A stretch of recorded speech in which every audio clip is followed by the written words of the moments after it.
ಪ್ರತಿದಿನ ಬೆಳಿಗ್ಗೆ ನನ್ನ ಹೆಂಡತಿ ಒಂದು ಕಂದು ಬಣ್ಣದ ಕಾಗದದ ಚೀಲವನ್ನು ನನ್ನ ಕೈಗೆ ಕೊಟ್ಟು, ಹೊರಗೆ ಚಳಿಯಿದೆ, ಬೇಗ ಹೋಗಿ ಡೌನ್ ಮಾಡಿ ಎಂದು ಹೇಳುತ್ತಿದ್ದಳು.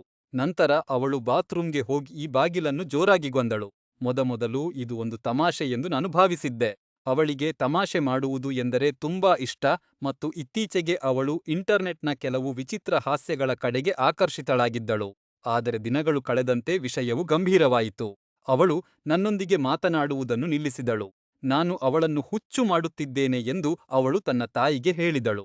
ನನಗೆ ನನ್ನ ವಿವೇಕವನ್ನು ಕಳೆದುಕೊಳ್ಳುತ್ತಿದ್ದೇನೆ ಎಂದು ಅನಿಸಿತು. ಅವಳು ಹೀಗೆ ಮಾಡುತ್ತಿದ್ದಾಳೆ ಎಂದು ಸಾಬೀತುಪಡಿಸಲು ನಾನು ಅವಳ ವಿಡಿಯೋವನ್ನು ಕೂಡ ತೆಗೆದಿದ್ದೆ.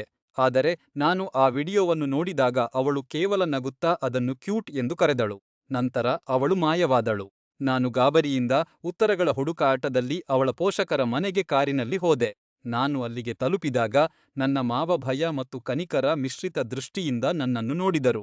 ನನ್ನ ಹೆಂಡತಿ ಬಾಗಿಲ ಬಳಿ ಓಡಿಬಂದು ದಯವಿಟ್ಟು ಶಾಂತವಾಗಿರಲು ನನ್ನನ್ನು ವಿನಂತಿಸಿದಳು. ಅವಳು ತನ್ನ ಫೋನ್ ತೋರಿಸಿ ಒಂದು ವಿಡಿಯೋವನ್ನು ಪ್ಲೇ ಮಾಡಿದಳು. ಅದು ಅವಳ ವಿಡಿಯೋ ಆಗಿರಲಿಲ್ಲ. ಅದು ನನ್ನ ವಿಡಿಯೋ ಆಗಿತ್ತು. ನಾನು ಕಿರುಚುತ್ತಿದ್ದೆ. ನಾನು ಬಾಗಿಲುಗಳನ್ನು ಜೋರಾಗಿ ಬಡಿಯುತ್ತಿದ್ದೆ. ಆ ಕಾಗದದ ಚೀಲಗಳನ್ನು ಹಂಚುತ್ತಾ ಆ ಅರ್ಥವಿಲ್ಲದ ಮಾತನ್ನು ಹೇಳುತ್ತಿದ್ದದ್ದು ಕೂಡ ನಾನೇ. ನನಗೆ ಇದರ ಬಗ್ಗೆ ಯಾವುದೇ ನೆನಪಿರಲಿಲ್ಲ. ನಾನು ಸಂಗ್ರಹಿಸಿದ ಸಾಕ್ಷ್ಯಗಳು ಕೇವಲ ನೆಲದ 16 ವಿಚಿತ್ರ ಫೋಟೋಗಳಾಗಿದ್ದವು. ಆಸ್ಪತ್ರೆಯಲ್ಲಿ ಸತ್ಯ ಹೊರಬಂದಿತು. ನನ್ನ ಬೆಕ್ಕಿನ ಅಲರ್ಜಿಗಾಗಿ ನಾನು ಬೆನಾಡ್ರಿಲ್ ತೆಗೆದುಕೊಳ್ಳುತ್ತಿದ್ದೇನೆ ಎಂದು ಭಾವಿಸಿದ್ದೆ. ಆದರೆ ನಾನು ತಪ್ಪಾಗಿ ಬೇರೆ ಬಗಟಲಿಯನ್ನು ತೆಗೆದುಕೊಂಡಿದ್ದೆ. ನನ್ನ ಹೆಂಡತಿ ಬಳಸುತ್ತಿದ್ದ ಒಂದು ಶಕ್ತಿಯುತ ಆಂಟಿಸೈಕೋಟಿಕ್ ಔಷಧಿಯನ್ನು ನಾನು ಅಚಾತುರ್ಯದಿಂದ ತೆಗೆದುಕೊಳ್ಳುತ್ತಿದ್ದೆ. ಆ ಔಷಧಿಯು ನನ್ನಲ್ಲಿ ತೀವ್ರವಾದ ಮಾನಸಿಕ ಅಸ್ಥಿರತೆ ಮತ್ತು ಭ್ರಮೆಯನ್ನು ಉಂಟುಮಾಡಿತ್ತು. ನನ್ನ ಹೆಂಡತಿ ನನ್ನನ್ನು ವಂಚಿಸುತ್ತಿರಲಿಲ್ಲ. ಬದಲಿಗೆ ನಾನು ಸಂಪೂರ್ಣವಾಗಿ ಬೇರೆಯದೇ ವಾಸ್ತವದಲ್ಲಿ ಬದುಕುತ್ತಿದ್ದೆ.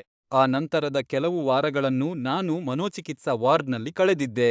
ಆ ಹೋಗಿ ಡೌನ್ ಎಂಬ ಪದ ಎಲ್ಲಿಂದ ಬಂತು ಎಂದು ಅರ್ಥಮಾಡಿಕೊಳ್ಳಲು ಪ್ರಯತ್ನಿಸುತ್ತಿದ್ದೆ.